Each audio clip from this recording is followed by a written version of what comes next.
Welcome to Savage Kitchen, where everything that we cook is for you and your dog. This is Mabel. She's turning into my co-host, not so much my sidekick. So today, I want to share with you something I call a healing bone broth.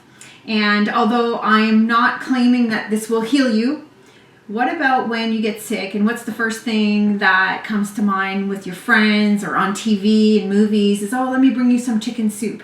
And there's some reasons for that. It's because there's a lot of nutrients in bones and minerals, and it's warm and it's comforting, whether it be a cold or not just feeling under the weather or maybe having a bit of stomach issues. This is good for all of those things, and it's actually very tasty as well.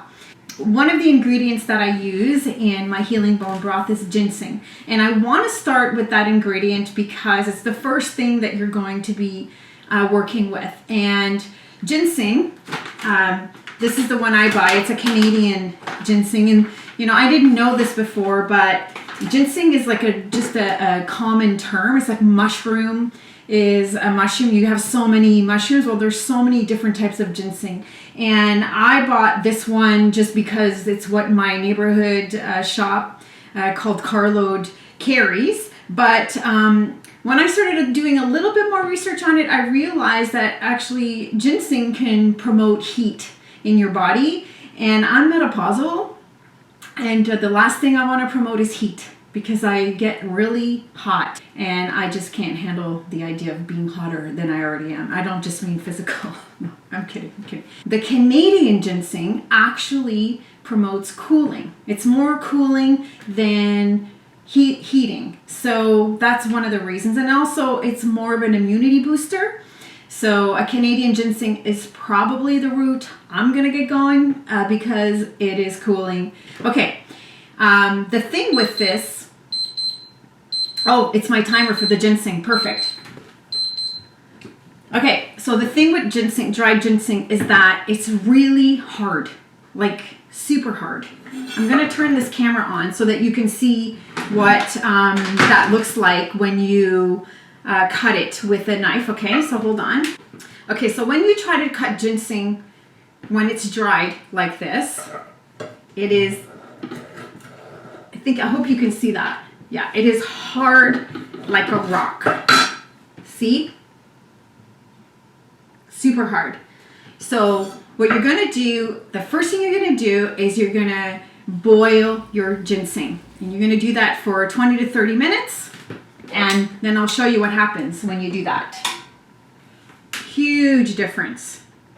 So you can see it still looks the same, but the difference is that you can actually cut it and put it in your soup. So I prefer to have small pieces of ginseng just so that it can actually release more of all that goodness into it. I just want to cut this first, but we're going to use a pressure cooker today, and it limits the amount of time that you actually have to cook this bone broth, because if you're using a crock pot or a stovetop, it takes 24, 48 hours. Some people cook it for 48 hours just to get all the minerals out of the bone and to get it as rich as possible.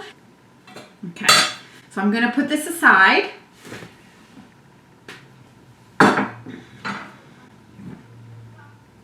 Now, another thing I want to say is that while your ginseng is cooking, you can take that time to actually peel and cut up your carrots. I tend to put carrots in my healing bone broth because it's just a little sweeter, and ginseng can be a little bitter. It is sweet, but it does have a bit of a bitter aftertaste. And so with the carrot, the sweetness of the carrot, it actually makes a difference, and also it is really yummy. So I'm going to bring my crock pot over, put my camera over that so that you can see. Okay, so the first thing you're going to do is you're going to put the chicken in. Now I get chicken backs from my local butcher. They have really nice, healthy chickens because they raise them themselves, and so It's really inexpensive to get chicken backs. It's like less than $1 per chicken because you're not going to really be eating the meat from this. So why not just use the bone that's on it? So you're going to put that inside the crock pot or the pressure cooker. Then you're going to put your ginger. Just a correction, it's actually ginseng. Then you're going to pour in your carrots. And now I want you to put all of these ingredients inside the pot or pressure cooker before you add the water, because I just want you to cover everything just enough so that everything's underneath. You're going to use the water that you boiled the ginseng in. You're going to use that in the crock pot. You're not going to throw it away. And you're just going to pour enough water so that you cover everything. And that's it. You don't want to put more because I just find it gets too liquefied, and this is meant to be supportive of your immunity. And so the more diluted it is, I just feel like the less nutrition you're getting. I could be wrong, but this is just my opinion. You just add a couple of tablespoons of apple cider vinegar. This helps to actually release all of the minerals inside of the bone of the chicken. And that's really what we're looking for. And then you just close it.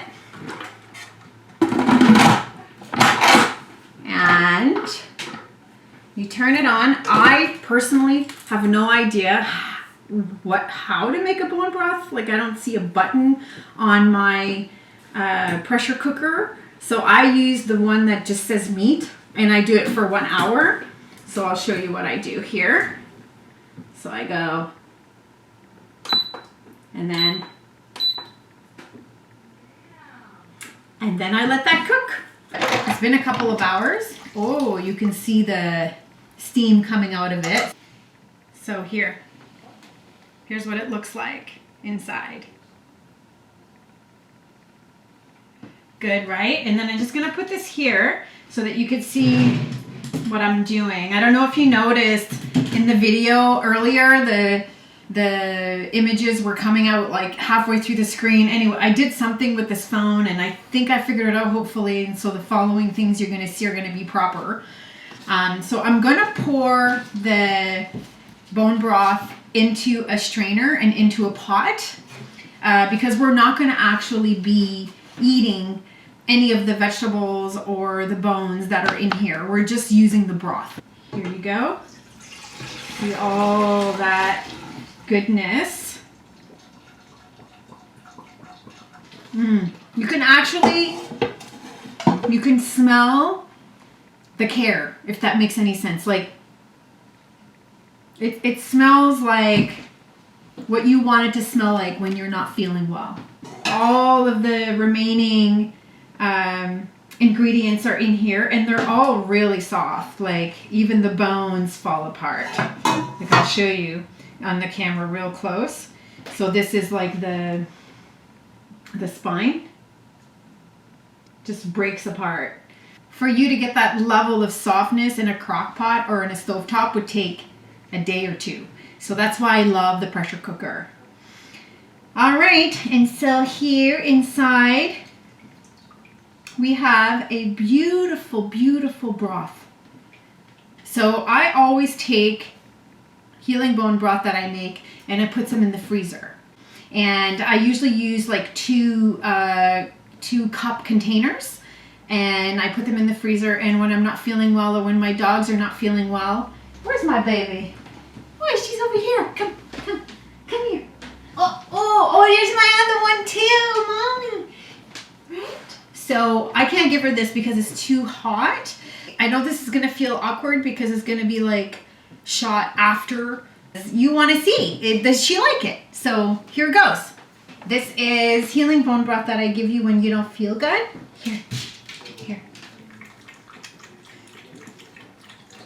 I know she's not a fussy eater, but still, think about what's in here.